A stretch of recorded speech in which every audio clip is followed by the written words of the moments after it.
PM Surya Ghar Muft Bijli Yojana. In line with the announcement in the interim budget,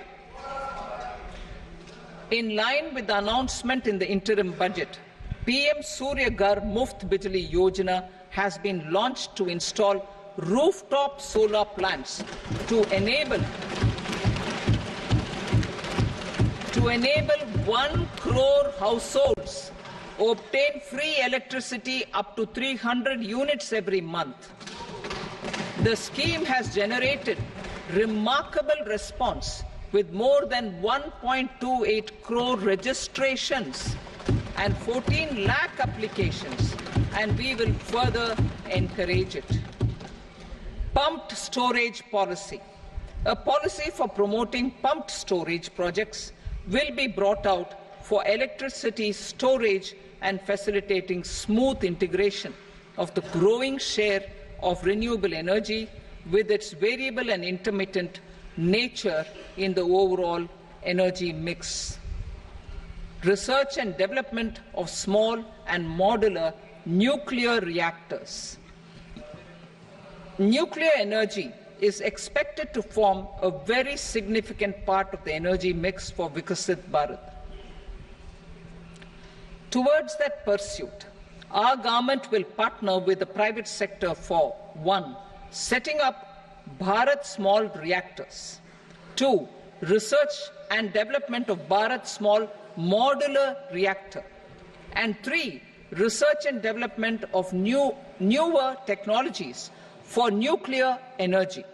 The R&D funding announced in the interim budget will be made available for this sector also. Advanced ultra supercritical thermal power plants. The development of indigenous technology for advanced ultra supercritical thermal power plants with much higher efficiency has been completed. A joint venture between NTPC and BHEL will set up a full-scale 800 megawatt commercial plant using AUSC technology. The government will provide the required fiscal support. Moving forward, development of indigenous capacity for the production of high-grade steel and other advanced metallurgy materials for these plants will result in strong spin-off benefits for the economy. Roadmap for hard-to-abate industries. A roadmap for moving the hard-to-abate industries from energy efficiency targets to emission targets will be formulated. Appropriate regulations for transition of these industries from the current perform, achieve and trade mode to Indian carbon market mode will be put in place. Support to traditional micro and small industries. An investment-grade energy audit of traditional micro and small industries in 60 clusters, including brass and ceramic, will be facilitated. Financial support will be provided for shifting them to cleaner forms of energy and implementation of energy efficiency measures. The scheme will be replicated in another 100 clusters in the next phase. Priority 7, infrastructure investment by central government. Significant investment the central government has made over the years in building and improving infrastructure has had a strong multiplier effect on the economy.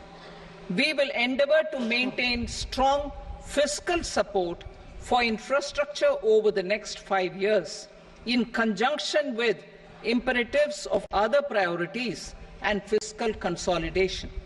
This year, I have provided 11,11,111 crore rupees for capital expenditure.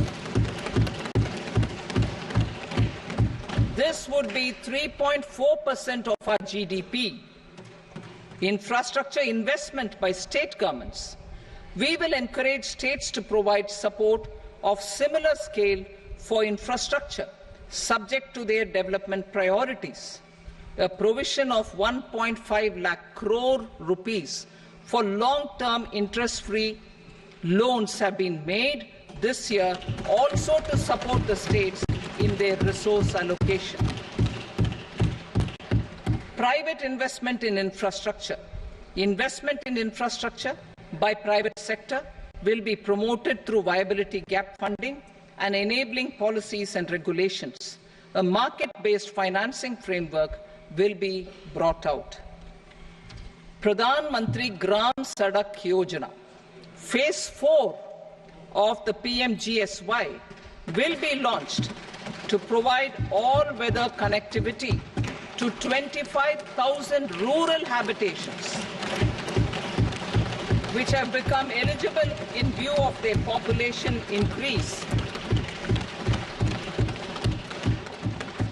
Irrigation and flood mitigation. Bihar has frequently suffered from floods, many of them originating outside the country. Plans to build flood control structures in Nepal are yet to progress. Our government, through the Accelerated Irrigation Benefit Program and other sources, will provide financial support for projects with estimated cost of 11,500 crore rupees,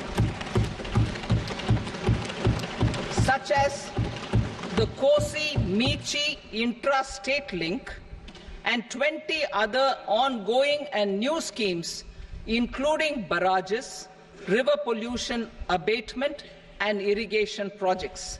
In addition, survey and investigation of Kosi-related flood mitigation and irrigation projects will be undertaken.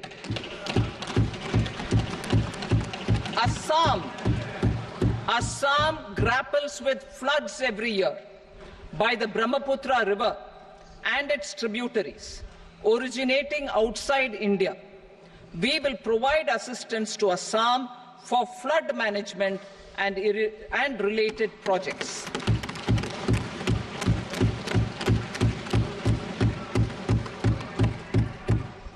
Himachal Pradesh suffered extensive losses due to floods last year. Our government will provide assistance to the state for reconstruction and rehabilitation through multilateral development assistance.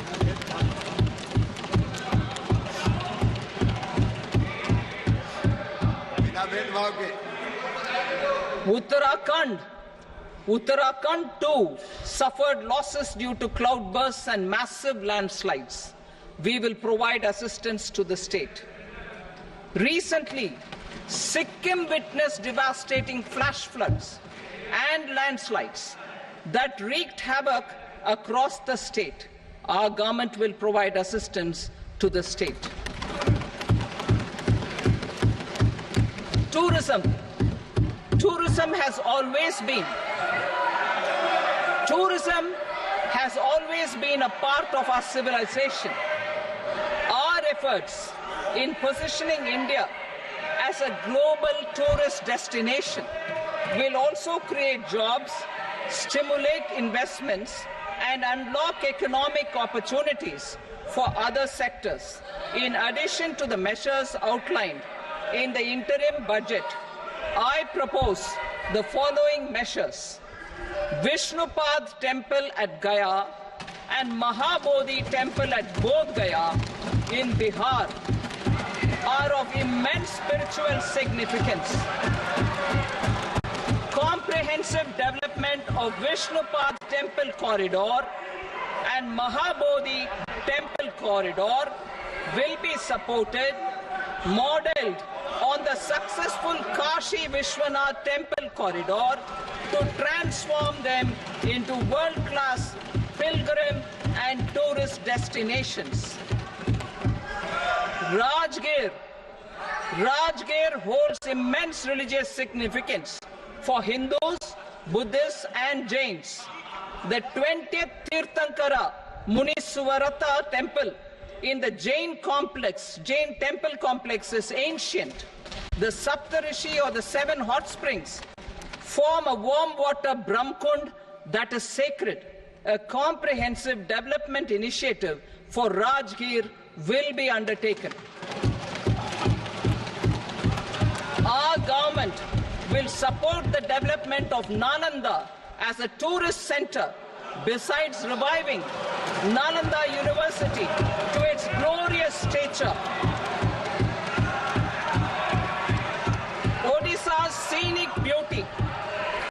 Odisha's scenic beauty, temples, monuments, craftsmanship, wildlife sanctuaries, natural landscapes, and pristine beaches make it an ultimate tourism destination.